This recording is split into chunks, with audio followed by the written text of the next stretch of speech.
China's not waiting to revamp its economy. Germany's not waiting. India's not waiting.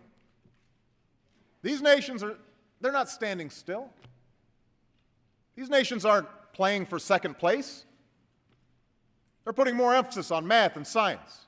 They're rebuilding their infrastructure. They're making serious investments in clean energy because they want those jobs.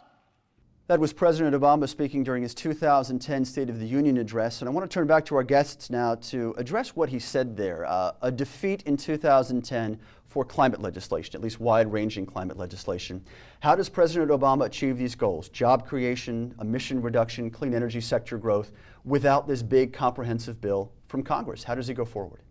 Well, you go forward in pieces as you can find the opportunities. And we have a lot of opportunities.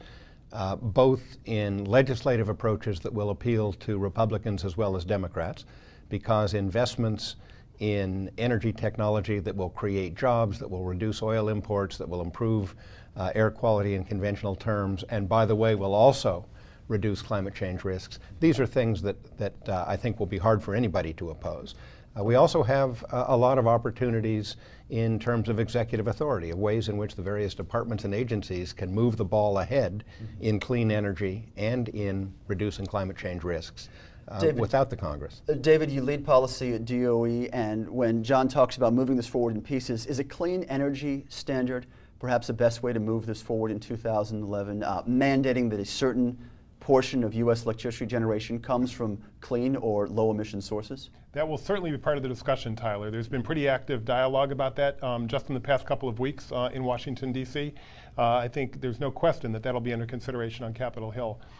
Look, I think one area where we could really see the opportunity for progress is in electric vehicles. I haven't seen any Americans who think that we ought to be more dependent on imported oil. Right now, we've got car companies all over the world, including right here in the United States, bringing these cars to market. And there's been good bipartisan legislation proposed on the Hill. It hasn't moved in the past. I think we might see it move in the years ahead. And there's lots of other things that we can do to help get electric vehicles out on the roads, reduce our dependence on foreign oil, all in all, make this a more productive country. We are the world's #2 energy user now, Ralph. #1 is China. We are still the world's #1 economy, although China is #2. Are we still the world's science and technology leader and innovator? In some fields, but not in every field. For example, in the physical sciences and some kinds of engineering, I think the lead is now in Europe. But in many kinds of biomedical science and basic biology, the United States is still leading, not in all. So it depends field by field. What is the response you get from business leaders whom you talk to? I referred to that earlier in your conduit with the private sector. I think especially of Bill Gates or someone like Jeffrey Immelt with GE. What are they excited about? What are they fearful about? What do they discuss with you regarding international competition? I think some of the best leadership is coming and will come in the future from the enlightened business community, the people who travel, the people who compete worldwide, because they see these rapid developments elsewhere. They see that we've been depending for a long time on immigrant talent in engineering and science in the United States, which is becoming more risky now because not as many foreign students stay in this country as used to. And they also see the business opportunities as well as the underlying imperative to get off of this dirty oil, to get off of the most risky imports. So I think the business leadership is providing a good forefront here. And Tyler, if I could jump in there just to reinforce what Ralph has said. In the domain of energy science and technology, it has been, among others, groups of leading CEOs, including Bill Gates and Jeff Immelt, who have called for a tripling of the investments in the United States in energy science and technology.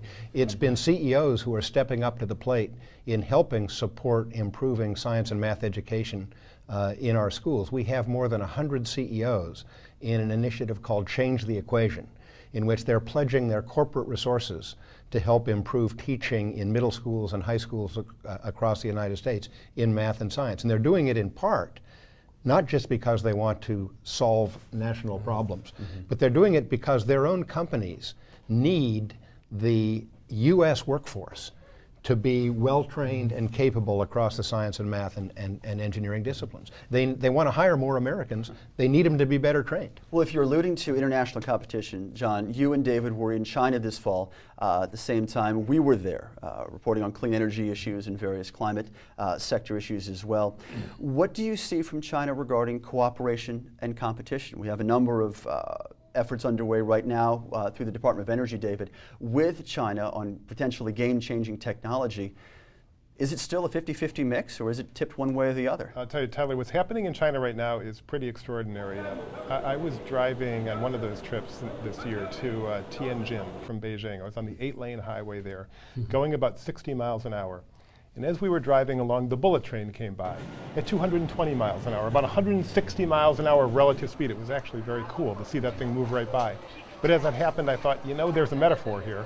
I mean, I think the United States is on the highway. We're going 60 miles an hour, getting up speed in this whole clean energy technology business. But there is a lot of investment happening all over the world, and it's going to shoot right by unless we take the steps that we need to train, to invest, and make sure that we are competitive in the 21st century. I think with China, it's a balance of competition and cooperation. Both are important. In China today, there are some extremely advanced technologies being deployed at very high scale. Ultra supercritical coal plants with very high thermal heating values, long distance transmission lines at 1,000 kilovolts, high-speed rail. We've got a lot to learn from the Chinese. They've got a lot to learn from us. I think we can cooperate to our mutual benefit. In the process, by the way, we got to be careful, because there are significant intellectual property concerns that our businesses raise. So we need to be careful as we do this, and we are. But we've got a lot to learn from each other as the United States and China work together. One of the things I seem to notice, John, or heard over and over again during my time in China, was that that country doesn't do innovation especially well. They can take someone else's technology and refine it exceptionally well. Does that secure our place a little more firmly in terms of being an innovation leader? Well, I think, Tyler, that used to be true, but it's becoming less true. That is, China is doing more and more real innovation on its own. This is actually a good thing in a number of respects. First of all, as they develop more real intellectual property of their own, they'll become more interested in protecting intellectual property and will become more cooperative in the global intellectual property rights domain.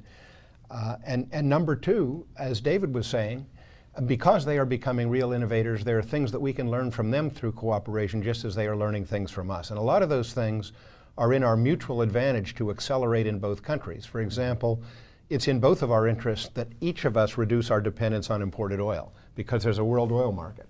It's in both of our interests that greenhouse gas emissions be reduced in both countries, because we live under one atmosphere. And so there are a variety of areas in which we shouldn't think that we're disadvantaged if they're making progress. It's in our interest as well that both countries make progress. I'd like to ask one final question, and I'd like to see if we can explain this in one sentence only to sum it up. And Ralph, I'll start with you as we'll go around the room.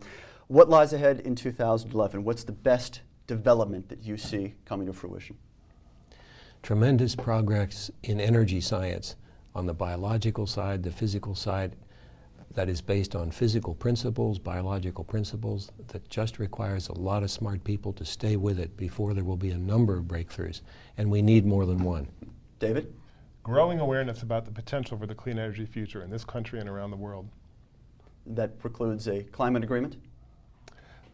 Let's hope I'll give you so. one more sentence. Let's hope so. Okay. John, what about you? As I said, you have the president's ear. What does he need to hear in the year to come? I think the biggest potential gain in the year ahead is that we end up getting bipartisan support for the proposition that investments in science, technology, science and math education, energy infrastructure, new energy sources are in this country's interest from the economic standpoint, the job standpoint, the national security standpoint, and the environmental standpoint. These shouldn't be partisan issues. They don't need to be. They're things that Republicans and Democrats ought to agree about, and I think we're going to see some progress in that. And here's to the new year. Dr. John Holdren, Dr. Ralph Cicerone, Assistant Secretary David Sandalow. Gentlemen, fantastic conversation. Thanks again for giving us your time. Thanks, Tyler. Thank you. And Happy to New see you. Year Good all to the see way you. around.